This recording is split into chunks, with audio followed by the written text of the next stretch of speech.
Leadership and Yoga fam.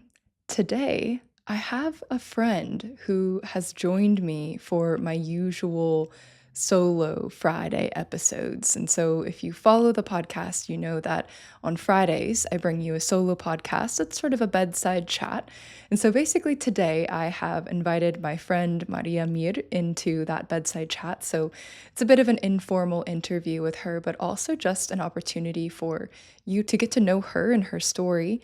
She is the host of the podcast Pensando Nada, and I also highly recommend that you check her out on all of her social media platforms on Instagram and TikTok as well, pensando.nada. And I know that so many of you are bilingual or potentially learning Spanish, so this is a great opportunity if that is you. And as you will hear in the episode, we got connected through social media originally. Maria is a longtime listener of the podcast, and she joined my last retreat in Costa Rica. So after the retreat, since she is a fellow podcaster, we decided we were going to sit down and spontaneously record this episode that you are about to hear.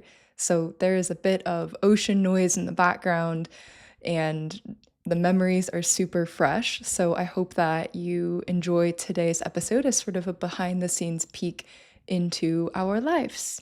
And if you too are a longtime listener of the podcast, something that you may or may not know is that it is sponsored currently by two incredible sponsors. And I really appreciate you listening to this portion. It helps me out a lot. And I also have something cool to give to you. So, the first thing I'll tell you is that we are giving away an entire free year of OfferingTree. This is an entire free year of everything that you need for your yoga business. A year free of website building and hosting, a year of on demand course library and selling courses or classes online, of setting up your registration and booking for your classes or for your other online offers. If you have joined one of my roundtable episodes, for example, you will see that I'm actually using OfferingTree myself. If you've been hearing me speak about OfferingTree and you've been curious about trying it out, or you've said that this is the year that you're going to get your business a bit more organized, maybe consolidate some of your current subscriptions and different softwares, or you're maybe starting from zero. So whether you are just starting your teaching journey or you're ready to make some serious upgrades, go get your name in the hat. It takes literally 5 seconds to enter, but you must enter by March 5th for this round. So you'll go to offeringtree.com/Shauna Crew giveaway. That is also linked in the show notes. Terms and conditions apply, and the giveaway is currently limited to legal residents of the US, the UK, Australia, and toda mi gente in Costa Rica. Best of luck to you, and I can't wait to celebrate our winner for that 1 year free of OfferingTree. Secondly, I'm blessed to have one of my other trusted guides as a sponsor of this podcast as well, Tend. And Sophia Art is helping me out with these Ayurveda consultations that are changing my life, y'all. I think with all of the ups and downs and the changes in my routine, especially with my recent move, my whole digestion and my system has been feeling a little bit off. And she has helped me so much with regaining a sense of rhythm and balance. She's teaching me about what different foods mean for my body in a way that is supportive and helpful and not overwhelming. I feel like there's so many different things that we could be doing to help ourselves feel better and to have better energy, but having a trusted guide like Sophia, who is actually able to share her knowledge with you and study your system to see how you actually work as an individual, is a game changer. If that's of interest to you and you've been feeling like you're craving somebody who can act as a guide in the ancient wisdom of Ayurveda and also in living life in rhythm and really nourishing your body, go try a consultation with Sophia Art and see for yourself exactly what I'm talking about. The link to book that consultation is also in the show notes. Now, sit back, relax, but also lean in. Today, on the Leadership and Yoga podcast, Maria Mir.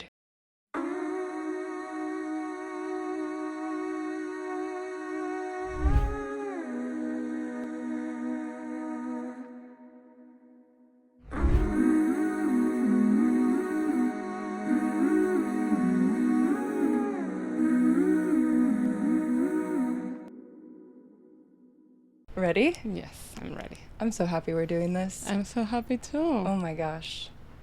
Maria, welcome to the Leadership in Yoga podcast. Thank you so much. This is so surreal, but so real and familiar at the same time, which is crazy. It feels inevitable, and honestly, this is entirely unplanned. So if you were listening, we just got done with having a couple of days of yoga retreat, and it feels like inevitable, this meeting of us. And for those of you who are tuning in, and you may not know Maria is the host of the podcast Pensando Nada, which I 100% recommend. I know so many of you are bilingual, so you should definitely check out her podcast. You're welcome. Yeah, but it's something that is so trippy, the story of how we met, and I feel like if that's okay with you, maybe we can start there. Yeah, absolutely. And so I'll tell my version of it, and then you can tell your version of it. But on my end, I started to get messages actually from some of your listeners of your podcast, and they were telling me like, hey, we found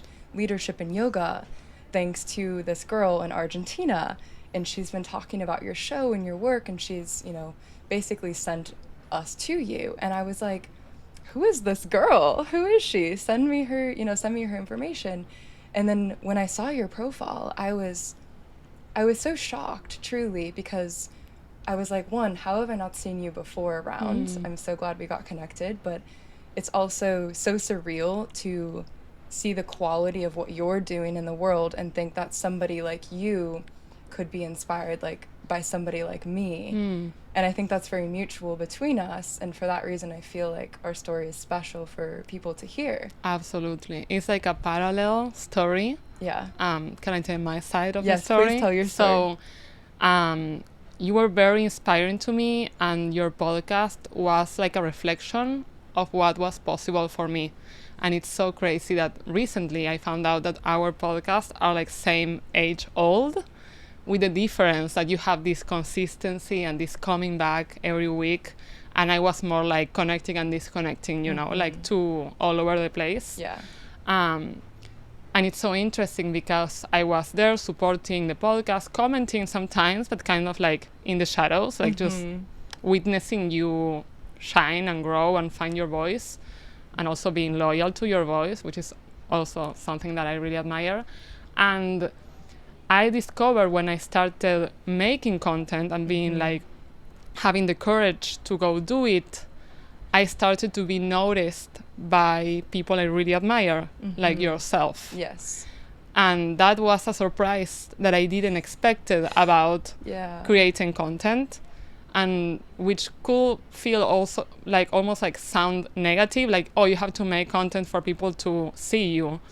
But it's more like going to play the game. Yes. You already want to play, going into the field and being like, and now that I'm in this side of creating content and being vulnerable and sharing my voice and doing this like crazy journey, I discovered that you need to be with the people who are also going through that crazy journey. Yes.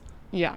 And it's such confirmation. It's actually happened to me too, where somebody that I really, really admired, to this day, she tells me that she's a constant listener of the podcast. And it's like, it like the dots don't connect still in my mind, but it just reminds us how often, like what I think about is what we believe is possible for us versus what is actually really possible. There's a big gap there. And so we can start to close that gap down by just taking actions in the direction and showing up as who we want to be. And sometimes we will be absolutely mind blown where we end up, sitting here in this cozy room. And, if you watch both of our podcasts, you'll see that we like to record just in our rooms. And here we're sitting on the same bed. We have this incredible ocean view. We've got the glow of yoga and new friends. I mean, it's very surreal. This is one of those moments where I don't know about you, but I feel like this is life, this is the life I've always wanted. Absolutely. And it's like a movie, in science fiction, when you go from watching something to, for me, like being next to you right now, when I watch so much, like I already know you. Yeah. And that's also things that because you are so real and you keep your voice, that then the real person you are is very, it makes sense, with your online presence. Yeah. So tell listeners a little bit about you and your story, and even, you know, given that you're coming from Argentina, I mean, how did you get into this world and wanting to create? I think from a very young age, I was like a special kid in the fact that I was observing everything and really deeply reflecting on everything. I reflect on everything, and it's just my nature, you know. But I guess it was my inside secret world, having all these questions about life. Why are things like this? What does everything mean? And always looking for meaning in things, but like in a very solo adventure. When I was very young, I started to study Kabbalah as a way of finding answers to the ones my parents were not giving me, because they were a little traumatized by church and everything. So they were more like, God doesn't exist, like, don't ask questions, we don't want to talk about that. Wow. And I was more like, I'm scared. I want to believe in something. I need something. Do you remember what age it was that you started to ask all of those questions?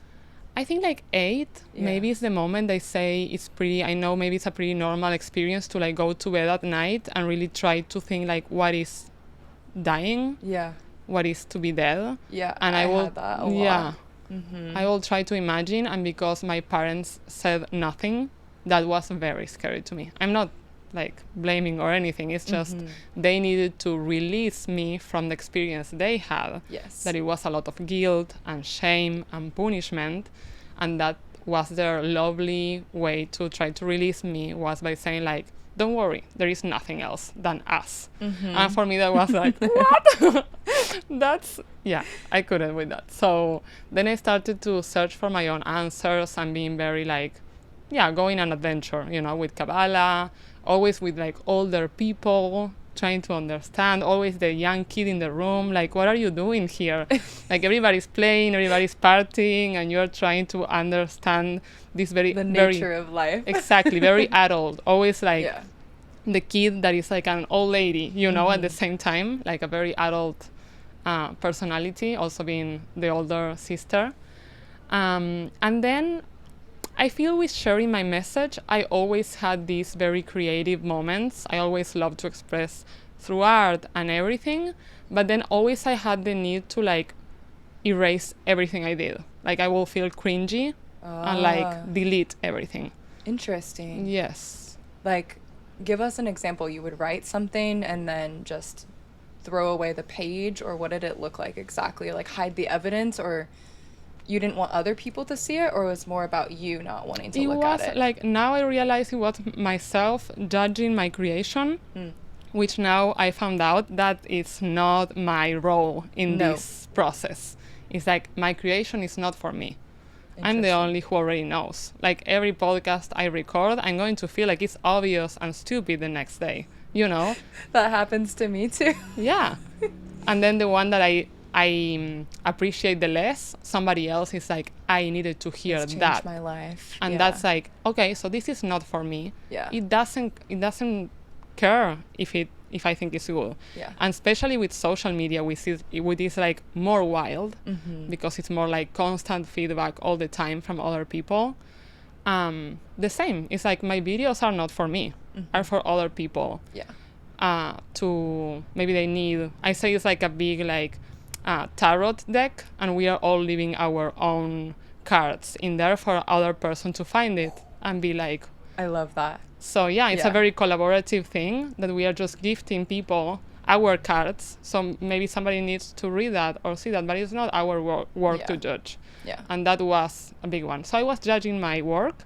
I was like editing, filming, doing documentaries, like always capturing the world around me. I was a photographer, but then I felt cringy, like this is not good, you know, and just And I want to talk about your message, of course, and a bit more of your story, but since we're on this subject of creating, and I think that there are so many listeners and also so many other folks who are at this retreat, that we were having conversations about how it is that you're able to show up and create as consistently as you do. And I think as somebody who, like you said, you're a little bit newer in that consistency, and you had something that you said to me at dinner when we were talking about this the other night on the lawn, and you were talking about how there's like this dopamine hit when you get an idea. And I would love if you could share this with listeners, because it impacted me, and I know it would impact them as well. Yeah, absolutely. So execute, right? And I feel like the year of the horse comes with this energy too. If you have an idea, execute. Because we have the inspired idea, and this is neuroscience. You can check it. Don't just believe it. But when we have an inspired idea, we have like a dopamine hit, or a dopamine, how would we call it? In English, yeah, the spike. Hit. Spike. I think a hit, a hit of dopamine. Perfect. Though. That also makes you feel like it's a good idea. So that aha moment is not, no es una casualidad. Casualidad, like it's not by coincidence. By coincidence. Yes. It's like, it's your organism having the chemical part to do and to execute and think it's good. That's why an idea seems good, and then if you let it sit for too long, the next day you don't have the courage, you don't have that boldness. That boldness is not it's not magical. It's also like it's magical, and it's in our body. That's where like science and magic and spirituality are all together. Yeah. And it has a root in like the body. Yeah. I think that's why it hit me so much when you said that about the dopamine spike, because I've never known exactly what that is, but I've always believed, in something I say on the podcast all the time, is that our gifts require great boldness to be carried out into the world. And really the world needs our gifts, but they require that act of that bold behavior. And so what is your creative process like? How do you get ideas, and how do you move them into the world? I will say I vomit ideas. That's my creative process. And it was also about finding my way and not fighting with my way of doing things. Okay. I'm very like, well, we were talking about this too the other day. It's like, I was very like, I need to sleep 8 hours a day to be in a good mood. And it's like, no. Like right now, I have so many inspired ideas that I need to be, like maybe I can tell a friend like, I'm arriving 10 minutes later because I need to record this. Because I'm not going to have the courage later. And it's also having the self-love, I think it is, maybe, to say, this is my priority now. And it took a long time for me to say, social media is a priority. Like, what? I was judging myself so much for that. But now with all the amazing confirmations and evidence I'm picking up in the way, like this amazing moment. Yes. It's like, this is my adventure. Some people might think it's just like a silly game. And for me, super powerful. Yeah. For me, it's the physical manifestation of universal consciousness that we've created so far. That's what the World Wide Web represents to me. And it's like, it's not everything and it's not real life, but it's a way that we are connected. And I wouldn't have even started the podcast. Like, this whole chain of events wouldn't have happened if I wouldn't have been inspired by the people that I was inspired by on social media. And so, it's powerful to reframe it like that, and to realize that it is super limiting. Like, especially if you're trying to be successful at whatever you're doing, and at the same time you're judging yourself for it, and kind of giving yourself that out, like, well, it doesn't really matter if I don't do this, or if it doesn't go how I want it to, or I never put in the work, because this isn't important anyways, or it's just silly little social media, or just my silly little content. And it's like ego, or it's like I had so many judgments and limiting beliefs that I was blind to about like social media and creating content and everything, that now that I look like I think it's very good to look, for me in my journey, it's very helpful to look at things from like a neutral place. And I see like all of us consuming all day long and judging the net. Makes no, like, what are we doing? If you hate it that much, what are you doing? And then it was like last year when I finally said, I freaking love the internet. I always loved it. I was the 15-year-old with different musical taste from like my private school that I was very like all doing the same. I needed to meet other worlds. I was on the internet like talking to strangers about the things I was interested. My mom was coming to my bedroom saying like, go to sleep, and I was connecting with people that made me feel possible to live something different than my little bubble, That's so important. Yeah. Seeing that another reality is possible for you. Totally. I will have like a t-shirt that says like, I love the internet. You would wear it? It's like, because I felt like it was wrong, like the internet was less I don't know how to explain it, but No, yeah. I do. And that is the first step in allowing yourself to lean in fully to it. And I love this idea that you've just given, this little vision of you as a kid, like connecting with other worlds and possibilities. And I think that's really key in terms of what I see in your work, is that you're helping people connect to other realities of what's possible for them. Yeah. And I know that we share an interest in levels of energy. And if you're a listener of Leadership and Yoga, you may know I recently interviewed the author Frederick Dodson. And so we've talked a lot about levels of energy and things like this. But what would you say was one of the important teachings that helps set you free, I guess, to step into new versions of you constantly? Because I think that there's a lot of listeners who have that itch that they're like, yeah, I want to experience transformation. I want to experience something new. But how do I do it? I'm feeling stuck. That's a wonderful question. I think a very nice word is play. Play. We bring so much seriousness to all the world of manifestation and everything, that I have people saying like, oh, but if I imagine this and it's not what it really is, the best thing to happen, like what is it? Nothing is going to happen.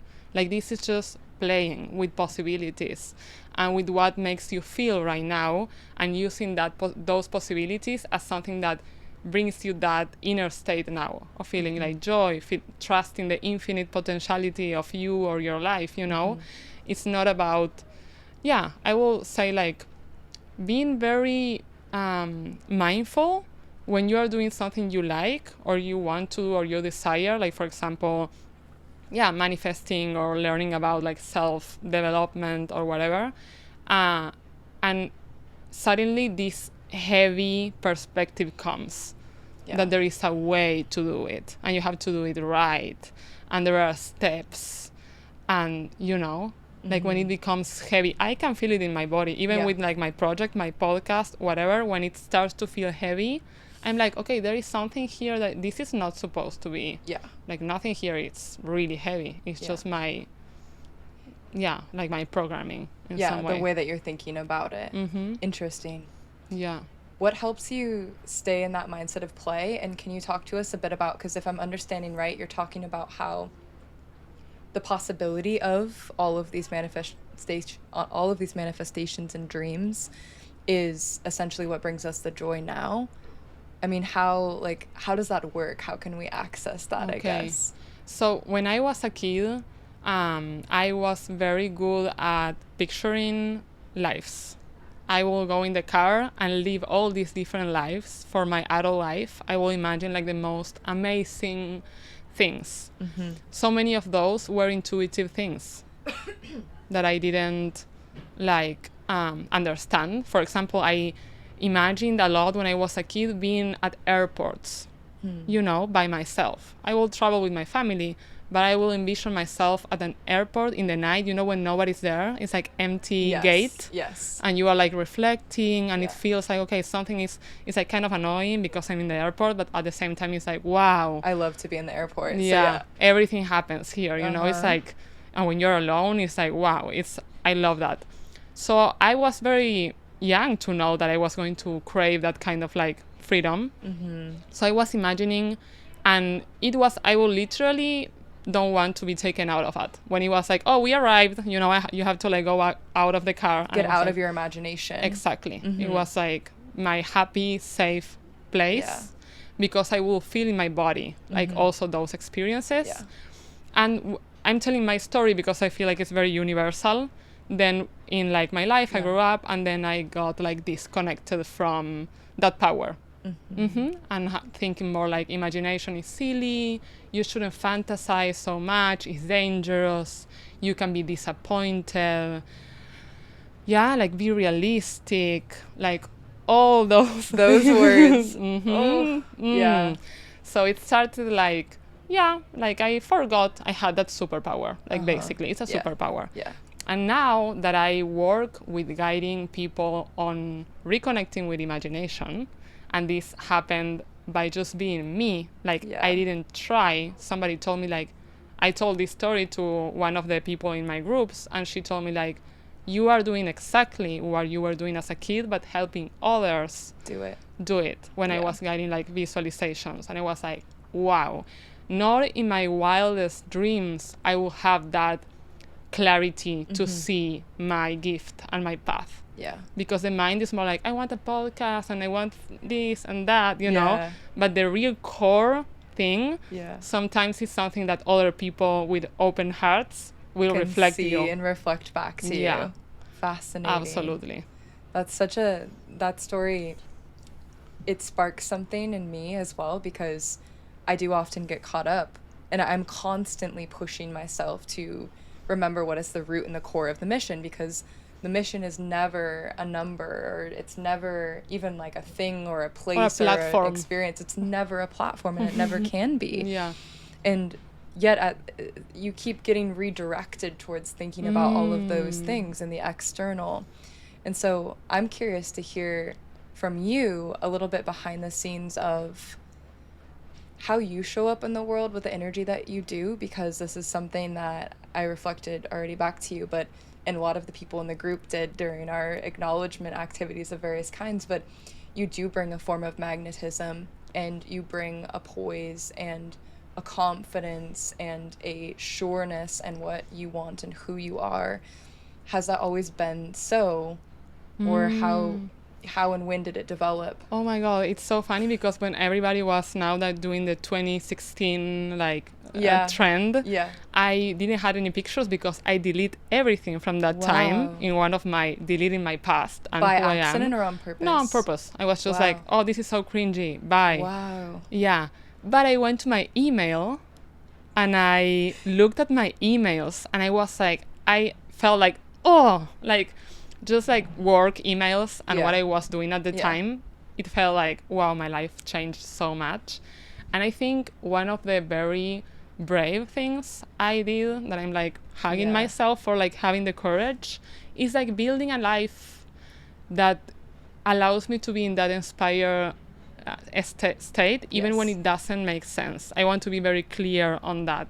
Even when it doesn't, like people are not understanding, your family might be worried for you. Like, what are you doing? Like, I had literally my father being like struggling, and we had to talk about it. He was like, you don't have a home. Like, that makes me feel like something is wrong with you, you know? And yeah. And I'm in the same. though, I mean, I don't have a home base right now. Well, yeah.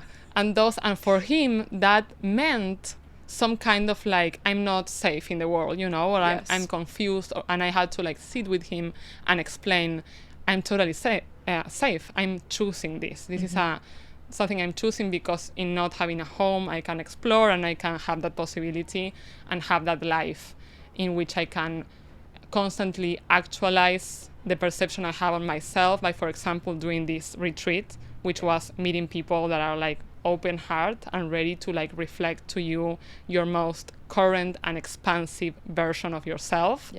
I did that consistently, and I want to be very like clear in that sometimes it didn't feel easy, but it was totally worth it. Still, if the bank account doesn't like reflect the safety in my family, you know, like even I still think that is one of my internal battles, is the stability battle.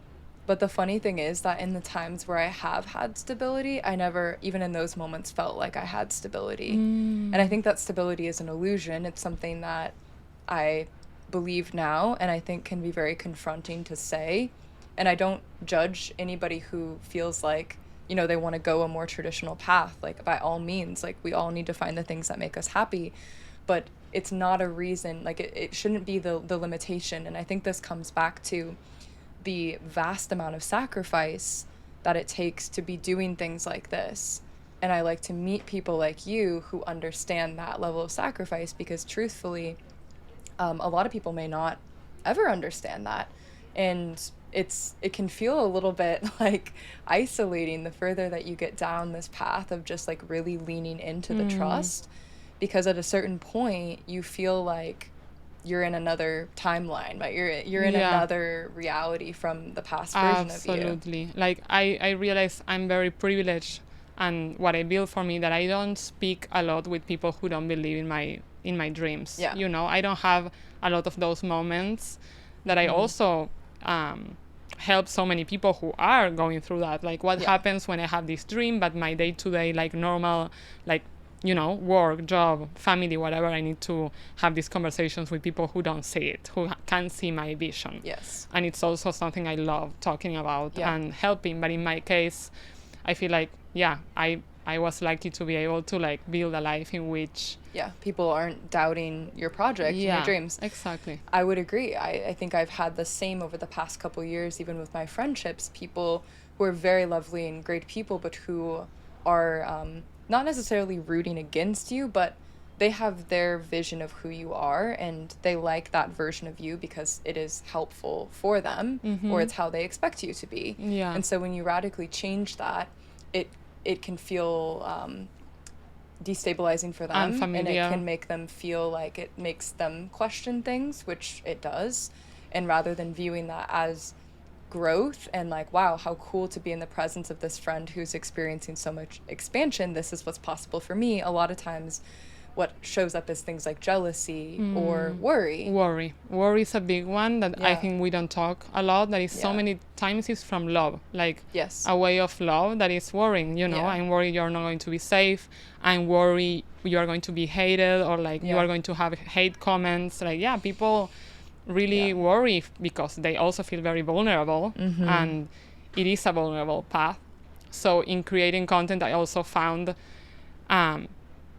you know, a community that is like, now I appreciate people making content better because I'm doing it.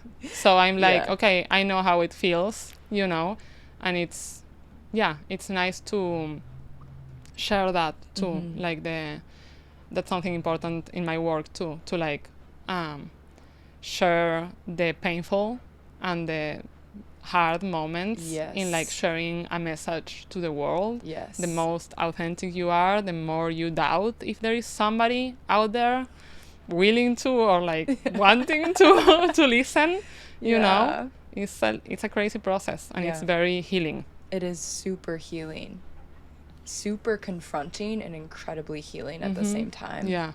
I think I said this just recently, actually, when I was recording an episode before leaving for this journey, is like, sometimes this is so hard that I wouldn't wish it for anybody, but at the same time, I would never change it. And so then, you know, like, it's where you're meant to be, and it's what you're meant to be doing. Absolutely. Like, look at this. We are just playing, you know, like here. And one day becomes more successful, and one day a sponsor shows up. But for a long time, it was just trusting, you know, we are just playing here, like recording in bed. And you have to be brave enough in this world to keep committed and devote your time, your energy, your inspiration to something that has no proof. Like, there is no, como no hay un, ¿cómo se dice? Certificado. De que, there's no certification.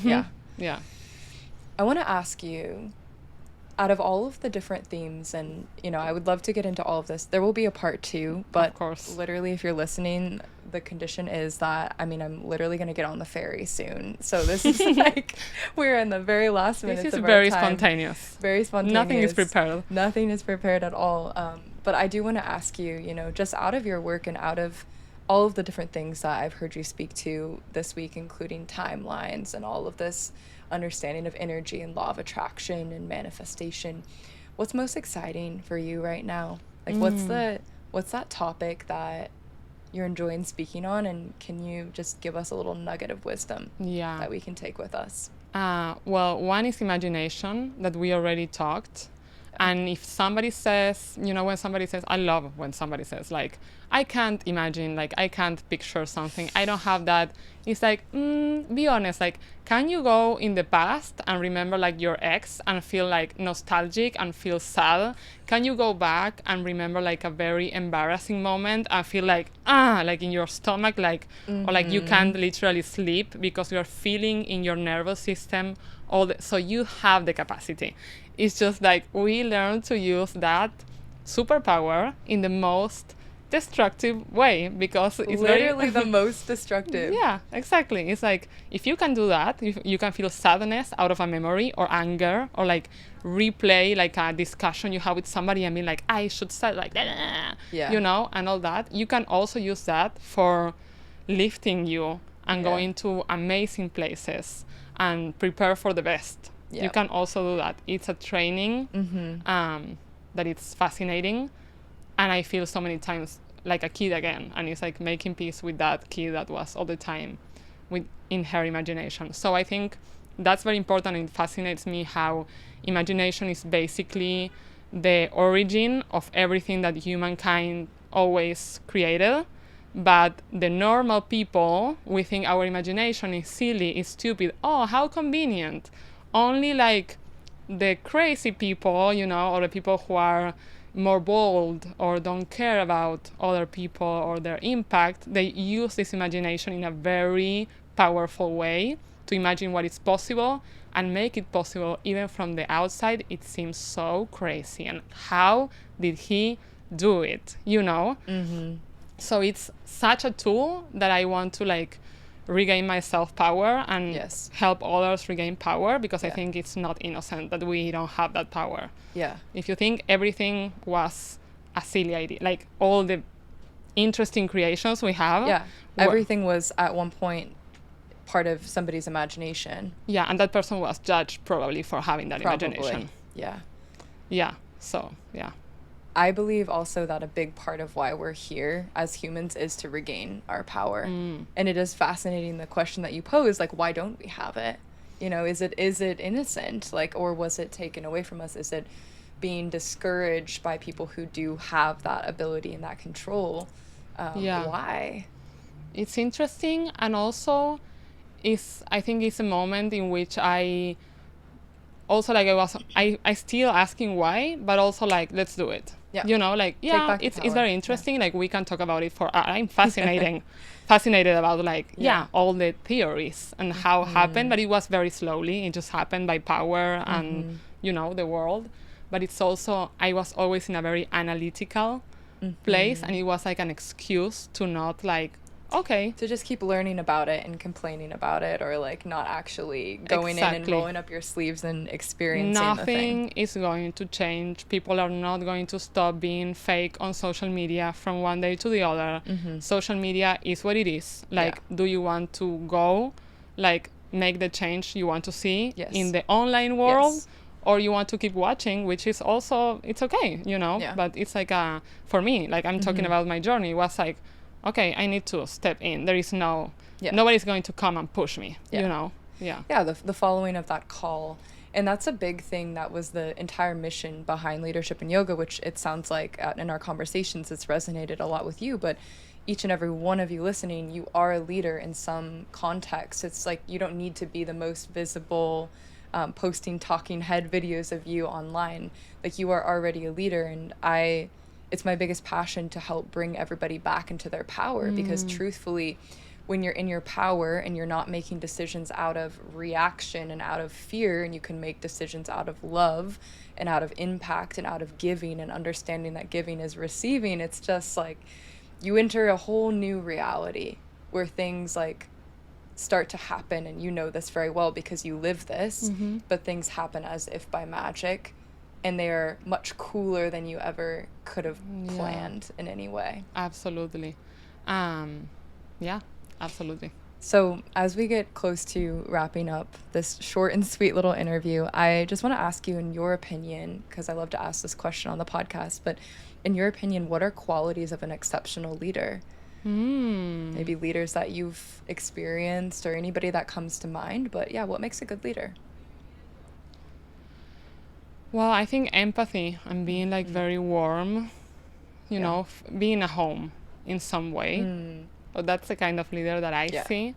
Building that warm house that other people need. You know, so many of us feel lonely in the journey, and we feel cold, and we need to go to other people's little houses to get warm and inspired and have back that courage and nourishment.